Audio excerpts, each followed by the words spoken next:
So ribosomes. Why would we say, strictly speaking, it's not an organelle? What do ribosomes lack that everything else we've talked about so far has? I think I heard somebody say it. A membrane. Ribosomes don't have a membrane. But yet they're still an important part of what the cell does.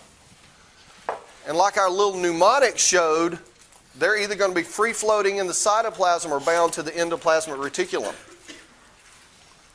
What's the significance of the free ribosome versus an ER-bound ribosome? Do they do the same thing? Careful, that's kind of a trick question. In a sense, they both make proteins. But are the category of proteins going to be the same for both? If you're a free-floating cytoplasmic ribosome, you're going to be making proteins that are free-floating cytoplasmic proteins. If you're a ribosome on the endoplasmic reticulum, what are our two categories of proteins? SCC is what? In our little mnemonic, SCC stood for what? Not the conference. Secretory, secreted, and MEM, membrane proteins. Those are the two principal categories we see with ribosomes bound to the endoplasmic reticulum. But regardless, they're both going to make proteins.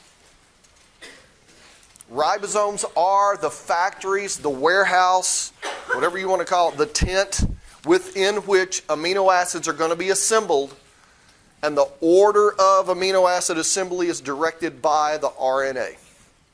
That's the genetic code.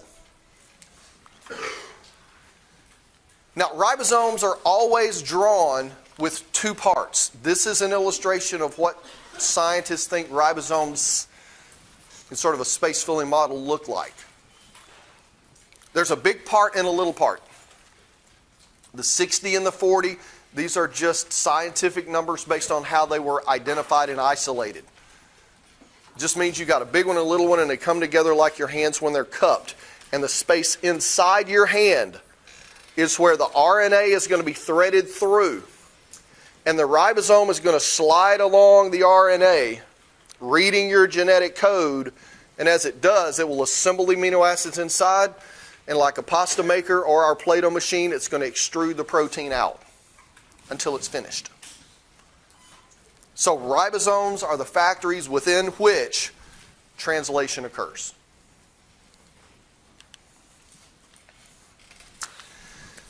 Okay, now remember, we're still talking within this endomembrane system.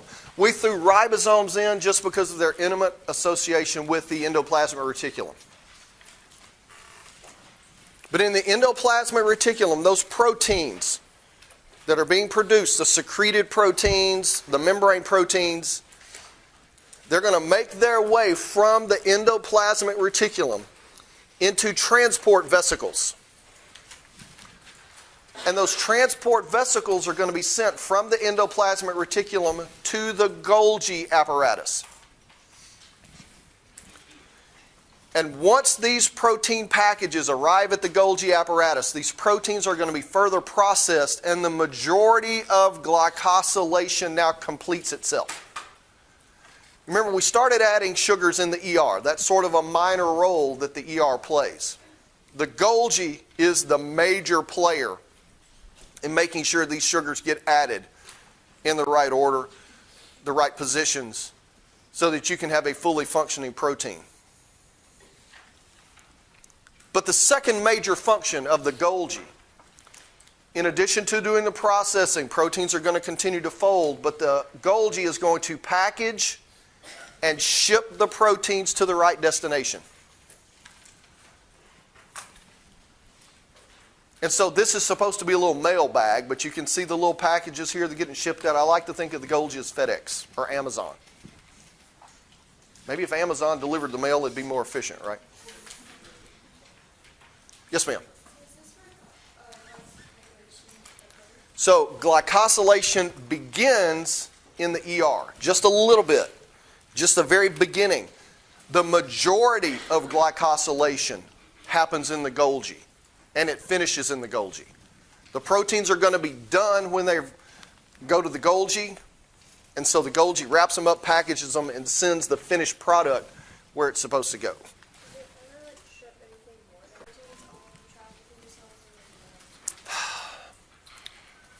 The processing of proteins happens in the Golgi. I can't think of another function of the Golgi other than sort of this relationship with the sugars that are added to the proteins. So we're just going to stick with protein processing, protein shipping, protein packaging.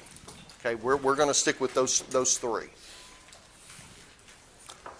Now, here's what I want you to appreciate. As these vesicles leave the endoplasmic reticulum, remember these are membrane-bound transport vesicles. So as they leave to move these materials to the Golgi, there's less membrane associated with the ER. How do we produce more membrane lipids for our endoplasmic reticulum? The smooth. So kind of think like that. The ER's losing membrane and you're continually making more. Well, the Golgi apparatus, and this is an electron micrographic picture of a Golgi apparatus, it's continually being added to and portions of the Golgi being lost. Because after the Golgi finished processes, it makes transport vesicles that take those proteins from the Golgi to the destination. Another organelle, the plasma membrane, or secretory vesicles, or vesicles like lysosomes and peroxisomes. So the Golgi's losing membrane as well. So when you see these stacks of pancakes, and this is a freebie, all right? You see in our illustration we have a cis face and a trans face. This is the newly arriving material from the ER. This is the material that's finished and being shipped out. So you can think of the Golgi almost like a moving sidewalk or a conveyor belt or an escalator. You're continually making new layers on the arrival side, and you're continually losing layers that break apart into the transport vesicles on the exiting side. Now, anytime you just snap a static picture, it's just always going to look like a stack of pancakes with some little vesicles around it. But understand, these stacks are moving from the bottom toward the top, and then they just disintegrate into the transport vesicles and go to their destination. Do you see how that kind of... I wish we could get a movie that would show that and help you understand that transport and that packaging even more. This is a little bit higher mag, showing sort of the steps. There's a transport vesicle from the endoplasmic reticulum. These vesicles fuse all together to form a new layer. And then as we get closer to the exit point, now you see how these layers are beginning to break up and the transport vesicles are shipped to their appropriate location. Our Golgi processing, which primarily is glycosylation, packaging, and maybe we're packaging doggy treats. Okay? That's what you get for being late, man. Benji's going, we're just going to let him go one day. You're at the field house studying, right?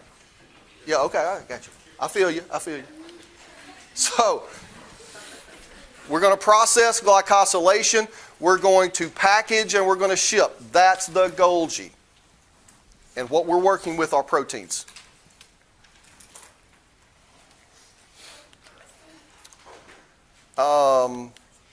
So membrane proteins, oftentimes those are not concentrated, they're just spread out in the membrane because they're actually in the surface of the vesicles. But if we're going to secrete, much like neurons secrete neurotransmitters, we may concentrate those. There may be a ton. When we talk about your neurons, each secretory vesicle of neurotransmitters, I think it has on the order of 30,000 molecules in each vesicle. And there are like 10,000 of these vesicles in neurons. So the secreted stuff can be concentrated very, very heavily before it's shipped out. But the membrane proteins usually not. But that's not a critical part. Understanding what the Golgi does, those three things, the processing, packaging, and shipping of proteins, that's principally what the Golgi does. Now, some of that material produced by the Golgi are going to be vesicles that we wrap up into lysosomes. And again, here we can see our little stacks of our Golgi. You can see a lot of these little transport vesicles. And in this picture, you don't know, are they coming to the Golgi? Are they leaving the Golgi? But some of those are going to result in these large vesicular units that are going to be our lysosomes. And basically, when we look at lysosomes, which is this little illustration right here, it's going to dissolve material. It's going to use enzymes, hydrolytic enzymes, degradative enzymes. These enzymes are going to chew up cellular debris, pathogens, and they're going to process them to get them out of the body.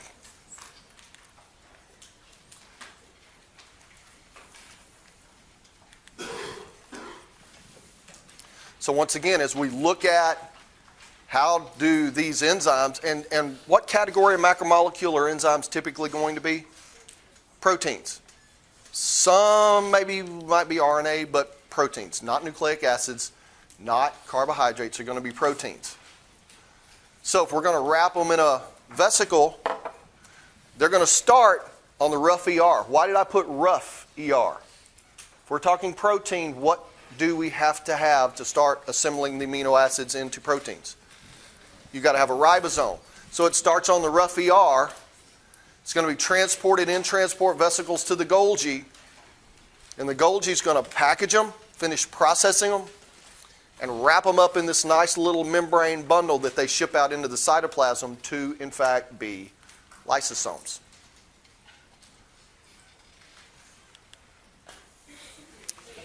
Oop.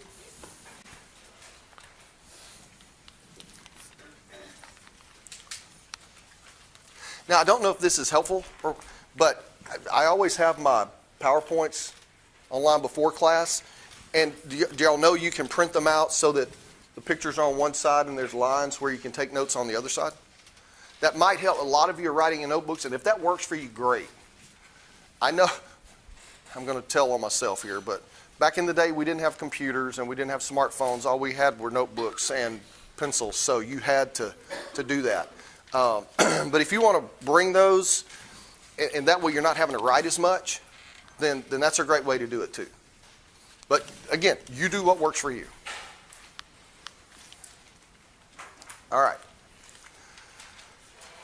So we didn't cover peroxisomes, but they're very similar to lysosomes in the sense that they degrade material. And so that, with sort of the addition of our ribosomes, that wraps up our endomembrane system. The nucleus, because it's physically attached to the ER, endoplasmic reticulum, transport vesicles, Golgi, and then the vesicles that leave the Golgi, either transported to a destination or our lysosomes and peroxisomes. So now we're going to leave this endomembrane system, and we're going to talk about mitochondria. Now, we already know quite a bit about the mitochondria from what we did in our first unit with cellular respiration. And so, not surprising, our mitochondria is the powerhouse of the cell, right? It's where we produce energy, and we produce energy in the form of what molecule? ATP. Now, just like the nucleus, we see the mitochondria has a double membrane. We've got the outer membrane, which is really the capsular part.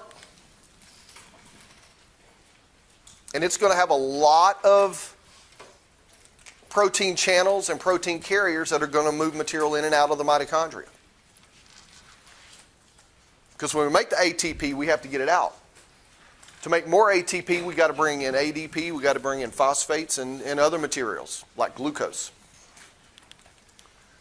But remember, the inner membrane is folded up into these folds we call cristae. And this is where, within the mitochondria, this is where the bulk of our cellular respiration occurs. What is the only step of cellular respiration that does not occur in the mitochondria? Glycosylation, the very first one. Once you make pyruvate, that gets shipped in, and everything else gets finished in the mitochondria. Now, do you remember our discussion about the double membrane for the nucleus and the hypothesis of how it ended up with this second membrane? Well, the mitochondria also is thought to have evolved the same way. You had a cell that was good at maintaining its genetic information because it had set up a relationship with a cell that was good at organizing materials. But neither of those were good at producing energy. But you had this little bacteria that could make a lot of energy, but that's really all it did. So they said, hey, let's get together and work this out. So as the mitochondria was incorporated into another cell, it picked up the other membrane just like we saw with the nucleus. Now, unlike the nucleus, there's also an additional component of the mitochondria that really lends itself to the suggestion that in the evolutionary past, the mitochondria was a free-living organism. Because guess what the mitochondria has that no other organelle has? Mitochondria has its own chromosome. It's a circular chromosome, which is interesting because guess what shape chromosome bacteria have? A circle. And what's also interesting about the mitochondria, as we move next week into cell life cycle, DNA replication, and mitosis, the mitochondria also has to replicate itself before the cell divides, which means it has to duplicate its DNA because the genes on the mitochondrial DNA are important for the proteins of cellular respiration. And the interesting thing about this mitochondrial DNA, every single person in here, unless there has been a mutation, which is not very likely, every single person in here has the exact same mitochondrial DNA as who? Your mother. Your mom. Because I hate to think of it this way, and I may regret saying this, guys, just bear with me, okay? What do you get from Dad? When you think about, and don't say money, but what, that's what my children would say. But when you look at you being alive and you being here, what did you get from Dad? You got a set of chromosomes, right? You got a set of chromosomes. One of those was either an X or a Y. If you're a guy, you got the Y chromosome from Dad. If you're a girl, you got one of your X's from Dad. But what did you get from Mom? Everything else. She gave you a set of chromosomes, but then she gave you all your ribosomes, all your Golgi, all your ER, so it really makes guys look bad, right? What? Yeah, and you know, okay, here's the thing. What? Say it again. You do carry the baby. Okay, guys, let me just stop you right here, right now. Okay, guys, listen. Guys, stop writing and listen to me right now. Okay? Guys, open your ears. I'm going to save your life right now. When you get in a serious relationship, I used to say get married, but we're just going to say serious relationship. And I used to say wife, now I'm just going to say baby mama. When you have a baby mama, you will never, ever win another argument for the rest of your life. You know why? Because when the female senses she's lost the argument, you know she's going to pull that trump card, right? I gave birth to your children. Guys, at that point, just shake your head and walk away. We got nothing. We got nothing. So, just be warned. That's how it works. But the fact that you get your DNA from Mom, and she got her mitochondrial DNA from her mother and her mother, if you trace the mutations and the mutation rate of the mitochondrial DNA, you can get a really clear picture of your heritage. And what's really interesting research groups have done this, and when you compare the inherited traits and the inherited sort of mutation rates of your mitochondrial DNA, and you compare it to the fossil record for the evolution of humans, they line up. And so, yeah, mitochondria swim around. But this is where I wanted to get to. If you look at your mitochondrial DNA, and you can trace the immigration lines of early humans, where is the earliest human and the earliest mitochondrial DNA? Where does it come from? South Africa. So that was where, and this was years and years ago, National Geographic came out with this picture of this early, like Homo sapien, or maybe even earlier than Homo sapien.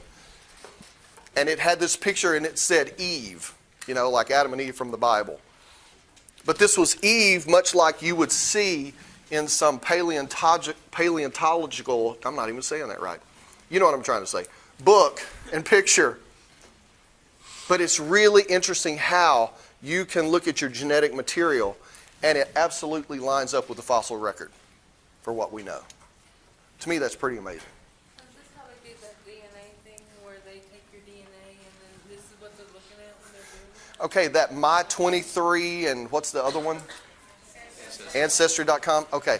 Now, they do give you those reports, but it was interesting because I saw an article about this set of triplets that appeared on this talk show. I mean, they were identical triplets. And they each sent their DNA in to have the analysis. And when they got their gene mutations and that stuff back, they were all the same.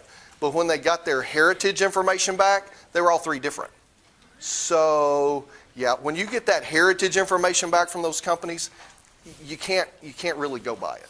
So I'm not sure exactly how they do it. So save your $99.99 or whatever, that costs. All right. I don't know how they got so far. Okay. So we've talked about our endomembrane system. The ribosomes is part of that. We talked about mitochondria, powerhouse of the cell. It's a double membrane system with its circular DNA.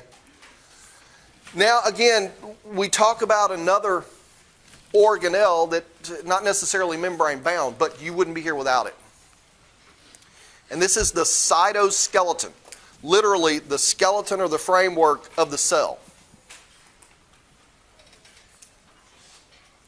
And all of these are going to be proteins, and they're going to be arranged in linear organization, so they're described as filaments, strands.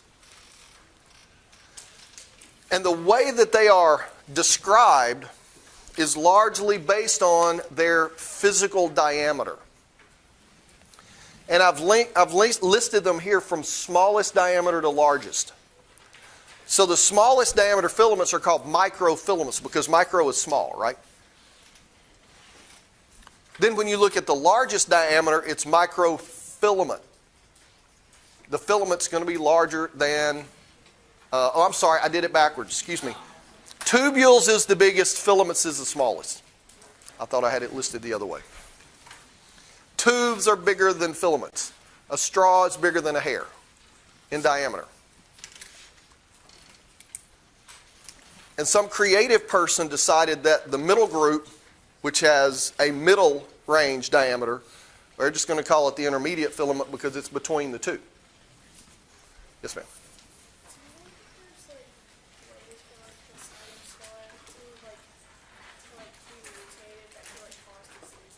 Okay, you can speak up just a little bit. I'm sorry. So is there a way that the cytoskeleton might have a mutation that could cause diseases? Absolutely. Unfortunately, most mutations, and when we talk about mutations in general, most mutations of very important structures are going to end up being what's described as incompatible with life. And so after the egg is fertilized, it doesn't develop very far. And then you get a spontaneous abortion. Okay. But the cytoskeleton is extremely important. And when you look at these three categories, First, we're going to have the microfilaments are going to be extremely important in the shape of a particular cell. Oh, I know you said this already. So the one with the F is the smallest, and the one with the T is The tubules are the largest, the filaments are the smallest diameter, and those are stuck in the middle. Yeah. So our microfilaments are going to be largely responsible for our shape. We're also going to have the intermediate filaments that are going to play a role in our normal function. They're going to play a role during growth and development. And for many of these, our intermediate filaments are going to be important as the cells move from place to place. But then our microtubules, these are going to be the ones that are primarily involved in cell division. And again, you probably had seen in high school mitosis and meiosis. The cells divide, and you've got this thing that looks like a bird cage that forms, the spindle that separates the chromosomes. And we're going to get into that detail next week. Those are the microtubules that pull the chromosomes apart. But the microtubules also are going to be involved in the movement of organelles. So the microtubules are almost going to be like a train track. And it's really cool. We have these little molecules, and this is a freebie, dynein and kinesin. Dynein can actually bind to mitochondria. Have you seen those ants that carry like these big, huge leaves that are so much bigger than themselves? Well, dynein is like a little ant. And it grabs a mitochondria, but it also, with its feet, can bind to the microtubules, and it just walks along the microtubule, moving the mitochondria from place to place. So there's a lot of diverse function with our cytoskeleton. Here's our microtubules. You can think of these as polymers because each one of these is going to be a tubulin subunit. Here's our microfilament. Actin is going to be one of our microfilaments, and we're going to see that in muscle. Without actin, your muscles wouldn't contract. And then here's our intermediate filament that almost looks like that braided cable that you might see if you have to tow a car. But again, it's the diameter that sort of determines filament, tubule, and the intermediate flavor of our cytoskeleton.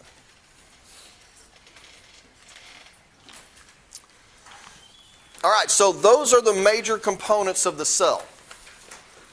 The nucleus, information, the ER, transport vesicles, Golgi, processing proteins along with our ribosomes, mitochondria for power, cytoskeleton for structure and movement. Now we're beginning to move into the direction of our genetic information. And then next week, how we copy that genetic information and provide it for the daughter cells during mitosis and meiosis. So we need to sort of go back and look a little bit at DNA. So here is our general overview of what cells are doing all the time. You've got a cell in your body that's going to divide. It's going to have to copy its DNA so that it can provide a double-stranded copy of your genetic code to one daughter cell and another double-stranded copy to the next daughter cell. So as we get into next week, before we get into cell division, we're going to look at DNA replication that happens at a very critical point in your cell cycle. But what we're going to move toward the rest of this week is this process of taking our DNA in a normal living cell and producing a copy of the code as RNA. And what is that process called? D to R? Transcription. The more you say it, the more you're going to remember it.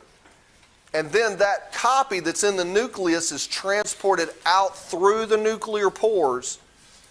And that code is used inside the ribosome as the instructions of how and in which order to assemble our amino acids into our protein.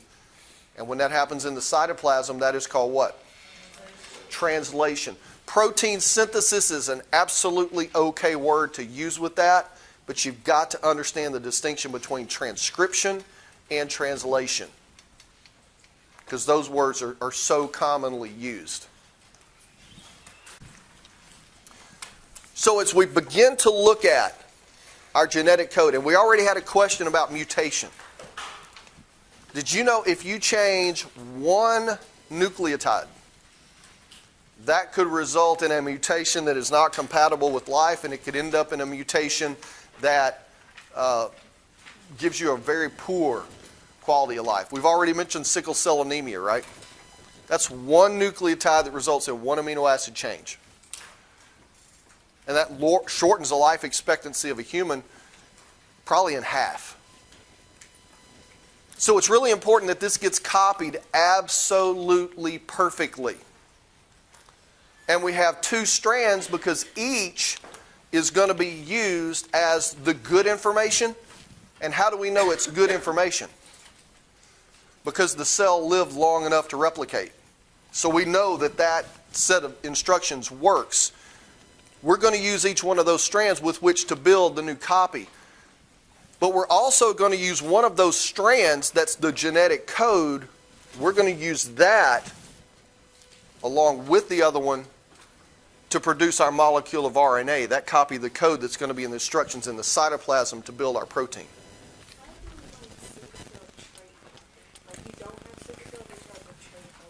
So, sickle cell is more or less a recessive. So, if you have one gene, but one good gene for hemoglobin, you're said to be a carrier for the sickle cell trait, but you don't have sickle cell anemia. But if, let's say, if both your parents have sickle cell, that means they have two. That means every single one of their offspring is going to have one of each. They'll have two, and they will have sickle cell. I have a sickle cell trait, but my brother don't, but my mom has it. So it's like skip the generation, or because he's older? Well, your mom has sickle cell, or she's got the trait? She has the trait. Yeah. but- So what happened, you got robbed, sorry. He won the lottery, you kind of lost the lottery. So your mom has one sickle cell trait and one good trait. Your dad, does he have the trait, or do you know? Okay, he either has one and none, or he doesn't have it at all. So you got, if your dad does have any, you got it from your mom. You go blame her. Yeah. She got the sickle cell trait, and you got a good one from dad. Okay. Hey, dad did something right. Wow.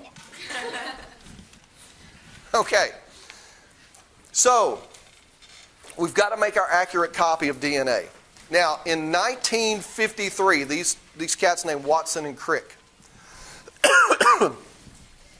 they deciphered that DNA forms into this double helical model.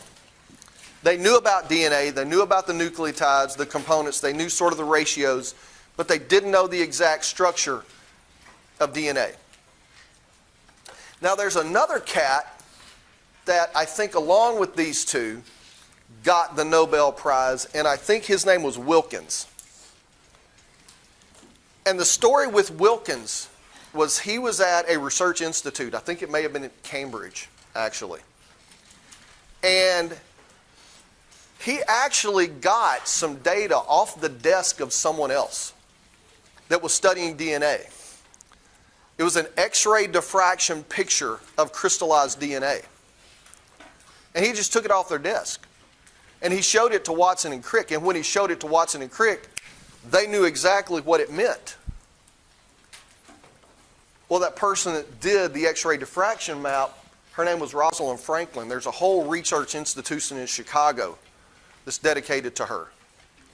And the symbol of that institute is this X shape. It's not the X-Men, but it's this X-shaped looking thing, and that's her original X-ray diffraction map of DNA. Without her work, Watson and Crick wouldn't have figured it out, or they certainly wouldn't have figured it out as soon as they did. And in fact, in the same journal article that Watson and Crick published about the double helical nature, Rosalind Franklin also published her work with her X-ray diffraction map. Did she get any credit for it? No. Was she mentioned when they won the Nobel Prize in 1962? No. Do you know one reason why she wasn't mentioned? Huh? Well, I mean, she was female. She died 3 years before they got the Nobel Prize. But it was 10 years after they got the prize that they finally came out and said, you know, Rosalind Franklin's work was seminal and critical to us deciphering. She should be. Why did it take them 10 years? I said, why did it take 10 years? So I will not do a lesson on DNA. I will not mention their name that I don't mention Rosalind Franklin. Because her name should go right along with Watson, Crick, and Franklin. And frankly, I think Franklin should be first. Franklin, then these two sorry outfits. Okay. Can you tell I have 3 daughters and 2 granddaughters? I'm kind of protected. All right. So, DNA double helix. We've got this down, right? Purines, pyrimidines. Give me our pyrimidine letters. What are our pyrimidine letters? Okay, just what's our little 3-letter word? Cut. Pyrimidines cut. Pyramids get cut. So those are our pyrimidines. Why between our two, why must we have a purine and why must we have a pyrimidine? That fits the space. Which are the largest, purines or pyrimidines? Purines, because it's the small word, right? 2 purines would be too big, wouldn't fit. 2 pyrimidines would be too small. They wouldn't span the distance. So you've got to have a purine and pyrimidine. That's why for DNA, we always link up A to T and C to G. And what's holding the A's and T's and C and G's together? What bonds? Hydrogen bonds. Is that the strongest or the weakest? Weakest. Y'all didn't know this was comprehensive, did you? The test won't be done. Okay, I saw some people go, what? Okay, no, the test is not comprehensive. But you see how we're building on everything we've learned so far. And the fact that you remember that's awesome. Now, as we look at, again, our DNA, this is kind of a difficult concept to grasp, but it's so critical to our understanding of making an RNA copy and then next week making a DNA copy. When we look at our 2 strands of DNA, and our DNA can only be assembled in one direction, our 2 strands are opposite of each other. One is upside down. So we say one is a parallel strand and the other is a anti-parallel strand. You may actually hear it say this is a sense strand and an anti-sense strand. Anti just means it's going in the opposite direction. And when I say direction, this is our backbone of our DNA molecule. So we've got a sugar. And what is our sugar for DNA? Deoxyribose sugar. For RNA, it's ribose. That's where we get the D versus the R. We link it through a phosphate, so we call it a sugar phosphate backbone. Do you see what we're talking about here? And we extend our nucleotide bases off. But the way this is assembled, it's said to be in a 5' to 3' direction. And so with our parallel strand, 5' to 3', and understand those numbers are based on chemistry. And you see how they're numbering the sugar here? That is the first carbon, the second carbon, the third carbon, the fourth carbon, and the 5th carbon is kind of sticking out on a little stick. That's what we're talking about. This side is where we have the 5 carbon bound to the phosphate, and the 3' is bound on the bottom to that phosphate. So this is our directionality. But notice what's happening on the opposite side. If we're going down, well, all of a sudden this one is 3' at the top, 5' at the bottom. Do you see how it's upside down? The direction? Now listen carefully. This is important. When we make RNA and when we make our new strand of DNA, we're going to be reading the code and copying the code from a DNA strand, but our new strand of nucleic acid can only be assembled in a 5' to 3' direction. Nucleic acid strands can only be assembled in 5' to 3' direction. So that's going to be important to hang on to it. And I just want to make sure you understand what 5' to 3' means. That again is going to sort of be an order of assembly. For our RNA copy, that's not going to be a big deal. But when we have to make 2 new DNA strands, it kind of gets a little tricky. And again, we'll get to that next week. Beg pardon? Yes.